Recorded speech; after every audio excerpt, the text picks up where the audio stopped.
ওং নমঃ ভগবতে বাসুদেবায়।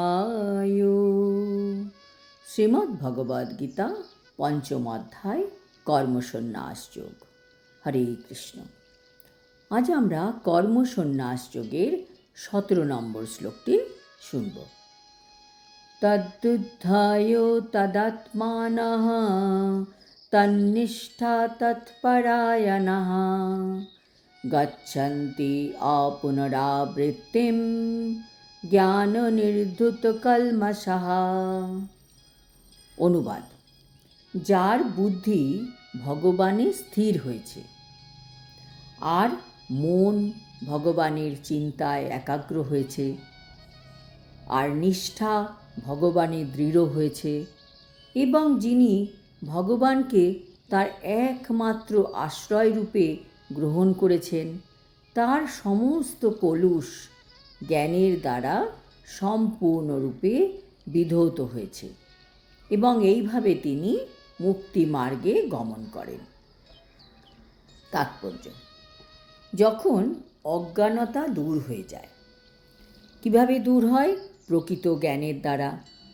তখন কি হয় সেই সম্বন্ধে আমরা এই শ্লোকে জানতে পারব। প্রকৃত জ্ঞান লাভ করে যখন একজন ভক্ত তার বুদ্ধি ও মন সম্পূর্ণভাবে ভগবানকে সমর্পণ করে, তখন তার ভগবানের প্রতি নিষ্ঠা দৃঢ় হয় এবং তিনি ভগবানের উপর সম্পূর্ণ শরণাগতি করেন। এর ফলে তার যত রকমের কলুষ ছিল সব ধুয়ে পরিষ্কার হয়ে যায় এবং সে মুক্তি লাভ করতে পারে।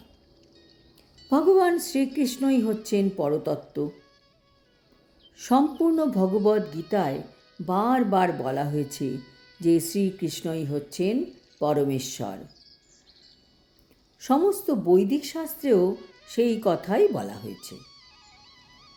পরতত্ত্বের অর্থ হচ্ছে পরম বাস্তব, যাকে তত্ত্ববিদেরা বলে ব্রহ্ম, পরমাত্মা ও ভগবান।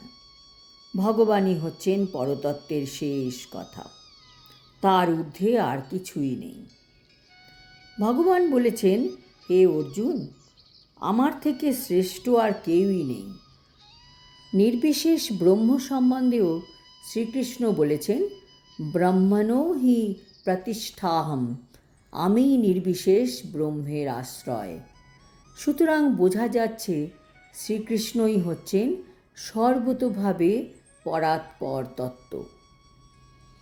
যে ব্যক্তির মন, বুদ্ধি, নিষ্ঠা ও আশ্রয় ভগবান শ্রীকৃষ্ণতেই নিত্য কেন্দ্রীভূত, অর্থাৎ যিনি পূর্ণরূপে শ্রীকৃষ্ণের শরণাগত, তিনি নিঃসন্দেহে সমস্ত পাপ থেকে মুক্ত হয়ে পূর্ণ জ্ঞানে পরম সত্যকে উপলব্ধি করেন। কৃষ্ণভক্ত পূর্ণরূপে ভগবান শ্রীকৃষ্ণের অচিন্ত্য ভেদাভেদ তত্ত্ব উপলব্ধি করতে পারেন। এই দিব্যজ্ঞান যখন তিনি প্রাপ্ত হন, তখন তিনি অবিচলিতভাবে মুক্তির পথে এগিয়ে চলেন। আজ এই পর্যন্ত। আগামী শ্লোক থেকে আমরা জানতে পারব জ্ঞানবান পণ্ডিতদের স্বভাব কেমন হয়। হরি ওম তৎসৎ। হরে কৃষ্ণ।